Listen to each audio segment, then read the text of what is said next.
مفهوم کلی پذیرفته شده ستاره شناسی باستان از جهان توسط فیلسوف یونانی قرن چهارم قبل از میلاد ارسطو پیشنهاد شده بود که تصور میکرد زمین در مرکز کائنات بوده و خورشید، ماه، ستارگان و سیارات همه به شکل زیبایی در مدارهای کروی بی‌نقص و بلورینی به دوران میگردند.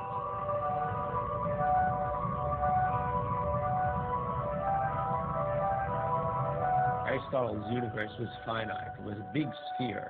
Actually, it was like onion. It was an onion with many concentric spheres. ستاره شناس قرن اول بطلمیوس نظریه ارسطو را با دنبال کردن دقیق مسیر سیارات بهبود بخشید. سیاره‌ها به هیچ وجه به طور تصادفی حرکت نمی‌کردند. بطلمیوس با بکارگیری حرکات دورانی پیچیده‌ای که افلاک نامیده می‌شدند، می‌توانست مسیرهای تعیین شده آنها و سرعت متغیرشان را پیش‌بینی کند. به عبارت دیگر، سیستم بطلمیوسی به طور قابل اطمینانی رفتار آینده سیارات را پیش‌بینی می‌کرد. The Ptolemaic system was extremely complex.